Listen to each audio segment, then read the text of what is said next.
Oak City Move is a podcast on WKNC's 88.1 FM HD1 Raleigh where we highlight people and organizations creating positive change in the Triangle and beyond. Oak City Move can be heard on air every other Monday on 88.1 FM HD1 Raleigh or online at wknc.org/listen. For episodes and more information, go to our blog at blog.wknc.org or follow us on SoundCloud at WKNC 881. Hello, 88.1 WKNC Raleigh. The song you just heard was House of Mango by Surf Ninja 3. I am Sophia Magnanini, your host, and you're listening to Oak City Move. Today we are joined by a very special guest, Maggie Kane, founder and executive director of A Place at the Table, a nonprofit cafe where everyone is invited to have a wonderful dining experience, regardless of means. First off, I just wanted to say thank you so much for taking the time out of your day to join me. If you wanted to start by introducing yourself and your role at A Place at the Table? Awesome. Yeah. Thanks so much for having me. So exciting. When I was in school, at NC State, I don't think we had a podcast. So this is really exciting to be here with all of you. Yes, I am Maggie Kane, and I'm the founder and executive director of A Place at the Table, Raleigh's first pay what you can restaurant. Wait, that's awesome. And for listeners who may not know, can you kind of go into the mission of A Place at the Table and how does that Cool. kind of work? Totally. Yeah. It's such a confusing thing. Like when people hear pay what you can, they're like, what? What does that even mean? You have to come see it to really see it in action. But we are a restaurant in downtown Raleigh. We look and feel like a normal restaurant. Any restaurant you go into, some of my favorites, I was always at Global Village or Jasmine when I was in college. And we look just like that. You walk in, you see fun photos on the wall, you hear good music, you smell good food. It's only until you get up to the register where it starts to look a little different. At that point, you've seen suggested pricing, you've seen signage for volunteers.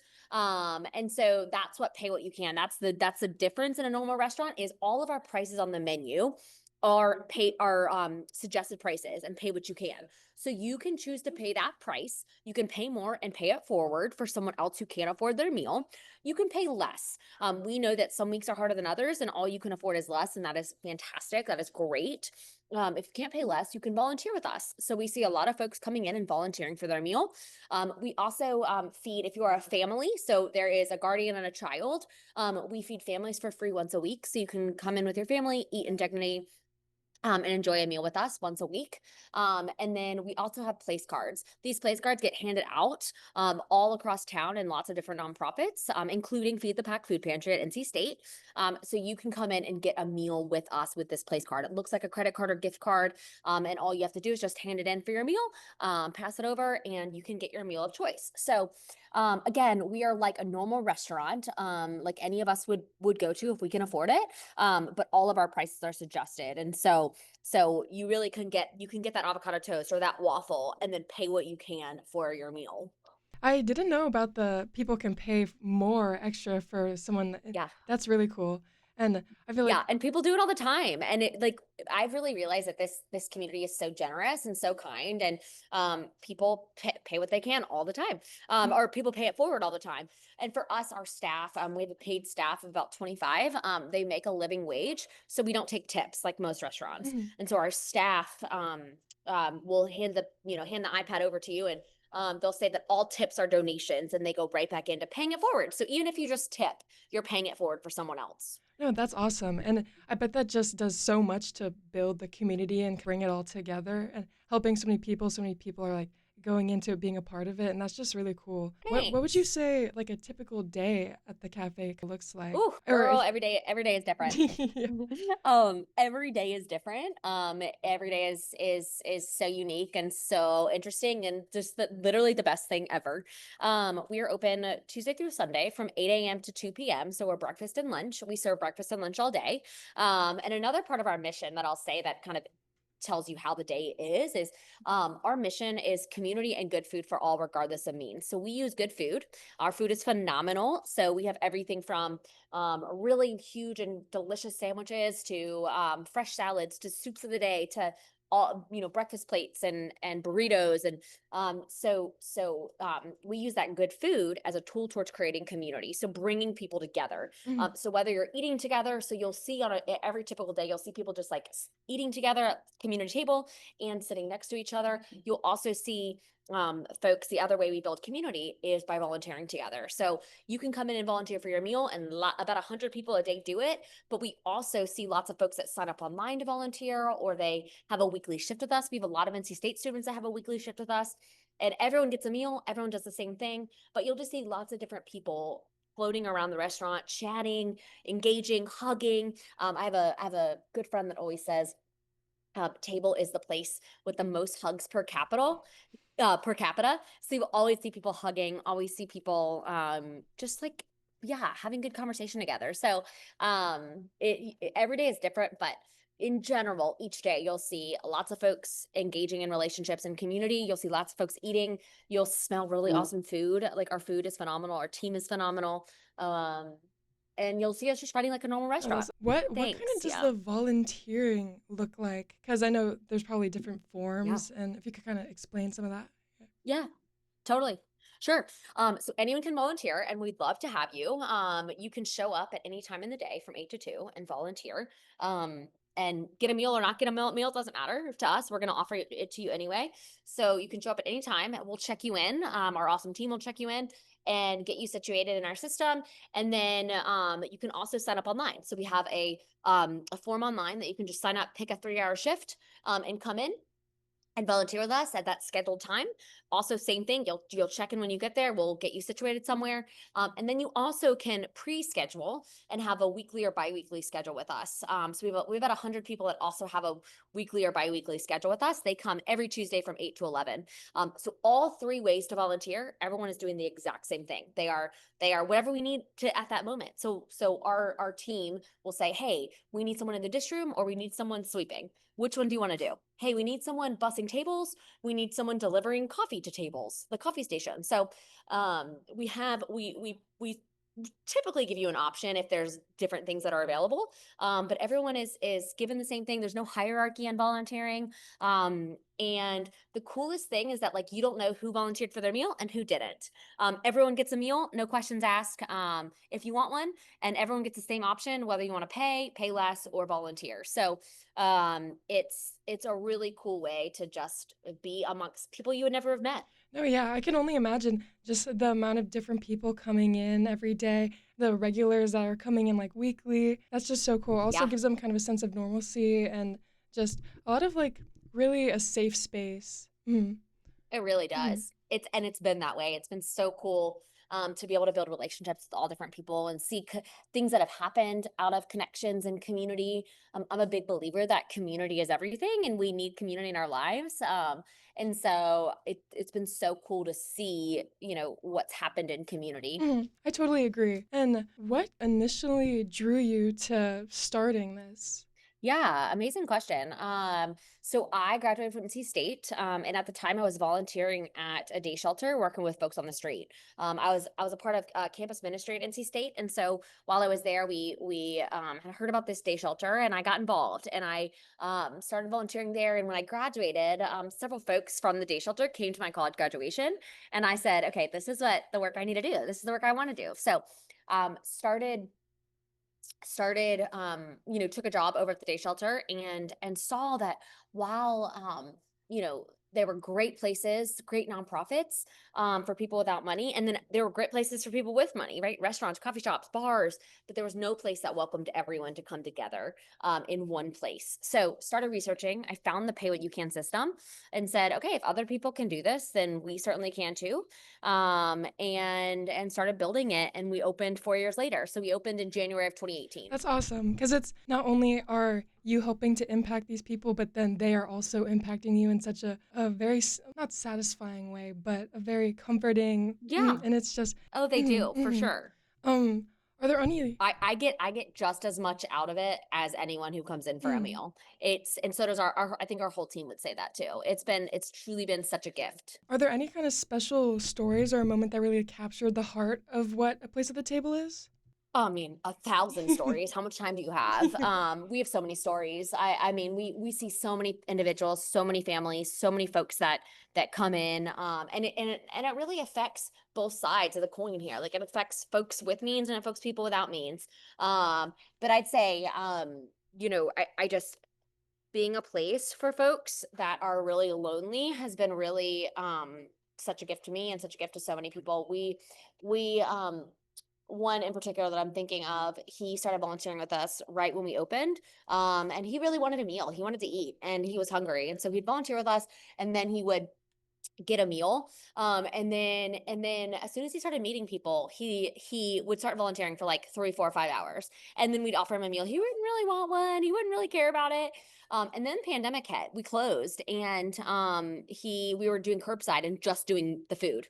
We never saw him. He never came in because he just said, I'm good, and would walk by. As soon as we reopened inside for volunteering, he came back and he started volunteering again, started joking, started laughing with our community. And I think what we realized in that moment is this was his place, this is his community, and without community, there we have nothing. And so we have 1,000 of those stories, and it's just been really, really like special to be a part of it. Mm. That is just such a once again a safe space, and all these people are coming here that at first we're just thinking that like, oh, I'm able to get a meal here and meet, but then they end Yeah, up meeting all these different people, and it turns to kind of like their family, the community, and that's really truly. special. Mm. Yeah, But it's been so cool. why do you think it's important to create spaces like this in downtown Raleigh and beyond? Oh my I know we were gosh. saying there's so many reasons, but also I know like you were saying before, the community of it all. The community. Yeah. I think there's a ton of reasons to create spaces like this. I think, you know, in life, what we've realized at table is people are food insecure and they are hungry, right? But people are really community insecure and searching for people in their lives to support them, to be there for them, to love them. And I think that that is everything. I think if you have support in your life, then you can do so many things. And so that's really what we've learned. And so I now in every part of my life are trying just to create a place at the table for people, whether it be in a local sports league or whether it be in a church community. I mean, I just think people are looking for connection, and it's what makes our lives so full, like wholeheartedly full. And so I think just community is really important, because I think we've really realized as the years have gone on, especially into the pandemic, that people are lonely. Oh, I totally agree. Because just having somewhere that you feel welcomed does so much for someone, especially during like the pandemic. I know you were talking about that earlier. What Yeah. were some of the challenges that you guys had to face while going through Oh my that, or were gosh. there other challenges before then or afterwards Yeah. too? Yeah, we faced a ton of challenges during the pandemic. We did not want to close down. So we just went curbside and we ended up serving upwards of 400 people a day, and just pushing out meals. Just the number of folks that were hungry and then the number of folks that were lonely and just needed someone to talk to that day. We just saw that skyrocket. So that was really intense and really tough. I think our team, a lot of folks were at home and we're doing work from home jobs or in school. Our team had to show up every day, and that was hard too. Like that was hard on our team who were afraid of this pandemic Mhm. and getting sick, and so that was hard, but so well worth it. And we all we're super grateful that we got to do it. Um and I mean, I just think the unknown in general was really, really hard. We didn't know how long we'd do it for. We had to we had to knock off a huge piece of what we do, which is volunteerism, which is community building. And so that was really hard because that's a part that we love so much, and we just couldn't do it temporarily. So the pandemic definitely brought its challenges, and we are glad that chapter is over. Yeah, that was probably a very important part for so many people dealing with isolation and Oh my not being able gosh. to get what they need. And you guys providing that is 100%. just very important, very important. Definitely. Where do you see the cafe or the broader pay what you can movement going into the Yeah. future? Love it. I hope it continues to grow. We have great pay what you can cafe mentors. Some have closed, some have continued to stay stay the track. But Stay on the track. But we get reached out to maybe once a month from someone else wanting to do this. And so we talk to a lot of people wanting to start these across the country. And I will be very excited to see it happen and very excited to see it continue to grow across the country. I think it's difficult, Mm. Because restaurants in general are really hard to operate and run financially. And then you add a nonprofit restaurant on top of it, a place that's giving away a ton of meals. So it's really difficult. So it definitely takes a unique community like Raleigh to open one of these. But my hope is that it will continue, and I think it will. I have good friends in Charlotte who are doing this. I have good friends in Durham who are eventually going to do this. So fingers crossed that it continues to grow, because I think it's really catching on that people need communities like this. Yeah. I feel like the community part is just such a big part of it also. But do you think, I know that yours is in downtown Raleigh. Do you Yeah. ever think of branching out and creating more in different No, towns too? absolutely not. No, No, one is enough. one is enough, one and done.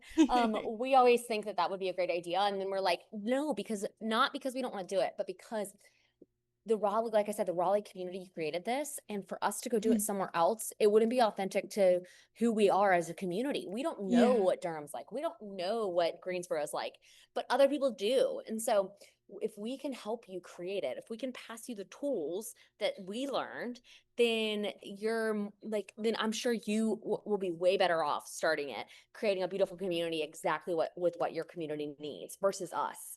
And Mm. so we just realized that, like, Raleigh has figured out Raleigh, and let us help you figure out your Yeah, I think that's an awesome idea because then it's just kind of like a network that expands, and then hopefully it'll yes, just city to city. This will be something that's kind of almost normalized in the future, correct, and people can find that community wherever they want, as well correct. as find somewhere that they can have food where they won't have to be really struggling to pay for it. Or Exactly. Exactly. and if the people listening right now want Yeah. to get involved, Oh my gosh, come whether they're on. like donating, Yes. volunteering, or just like stopping by, how can they do that? I know you're talking about coming in and then also on the website or. Yeah, visit our website, Mm. tableraleigh.org. We're also on social media at Table Raleigh.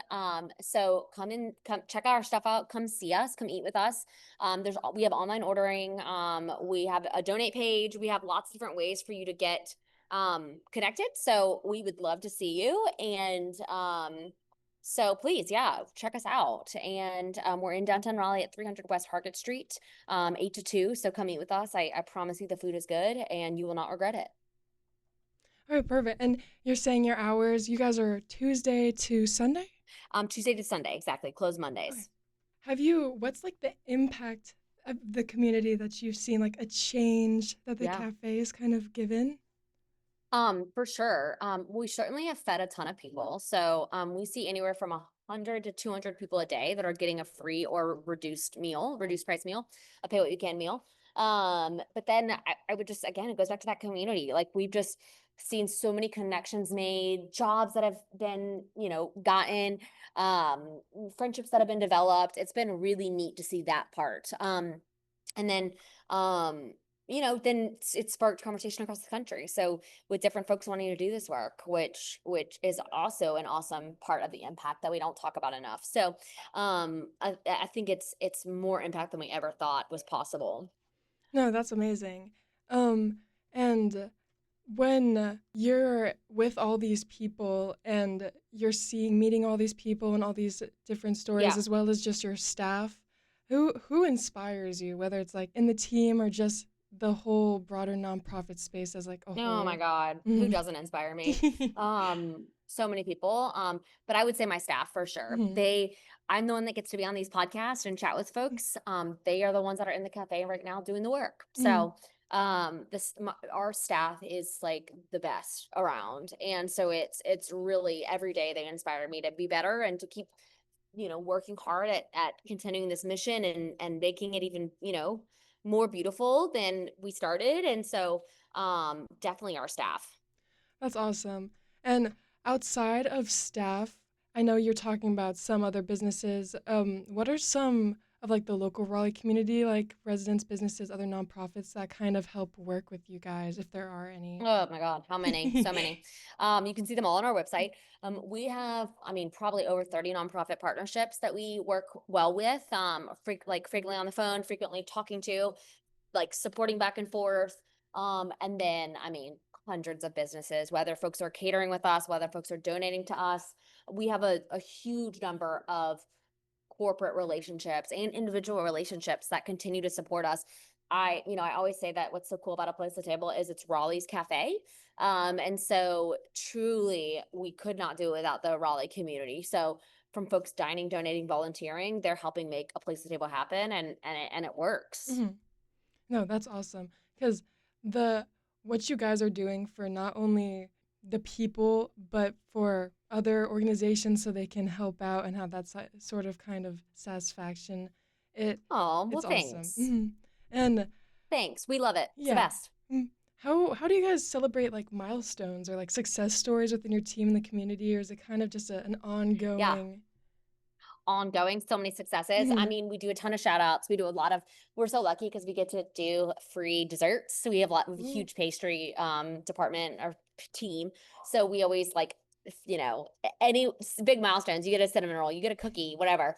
So we celebrate that way. We sing happy birthday. We like the whole cafe sings happy birthday. So we do a lot of various things to celebrate. Our team is a big celebrating team. Our staff close once a month. And just either celebrate, do something fun, do some sort of training. So we're hoping, we're hoping that we can celebrate more. Life gets so busy, but we love celebrating things. Mhm. It's a great question. It's nice to just kind of sit back, especially when everyone is taking so much time out of their life and day to make this such a Yeah, possibility. And it's just so awesome. The community, once again, I feel like community is going to be a very repeated word in community. this, but community, It is. community, yeah. Community is everything. So Mhm. it should be a repeated word, you know? Exactly. And as we're kind of coming up towards the end, and are there any kind of upcoming events or campaigns, seasonal programs that you'd like to highlight? I think no upcoming events or campaigns, but I would say just coming to the cafe. We'd love to see more folks coming in that don't know about us. Mhm.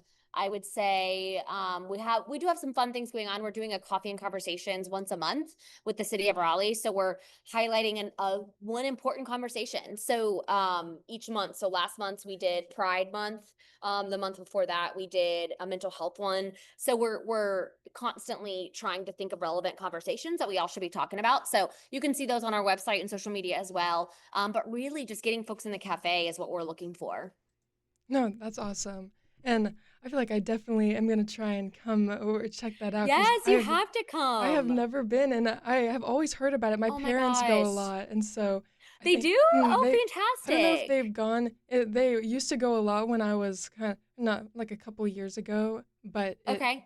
it's it was really cool, and they were really Well, excited when I tell them told to come them. back. You have to come meet with I them. know, yes. I feel need to try out try out the Yes, food. we would love to see you. We Mhm. would love to see everyone. Like I said, the food is really good, and we just changed our menu, so everything is brand new. The coffee is awesome. We use black and white roasters Mhm. from Wake Forest, so we would love to see y'all in there. No, perfect. And as we come up on the end of our chat, I just want to thank you again for coming in and chatting with me about your organization, all that you guys do for the community. It's amazing what you guys are doing, honestly. And thank you all for listening to Oak City Move. Once again, I'm your host, Sophia Magnanini, and if you're interested in listening to this episode again or to past episodes of the show, you can go to wknc.org/podcast and make sure to tune into our show every other Monday on WKNC 88.1 FM Raleigh. Have a great day.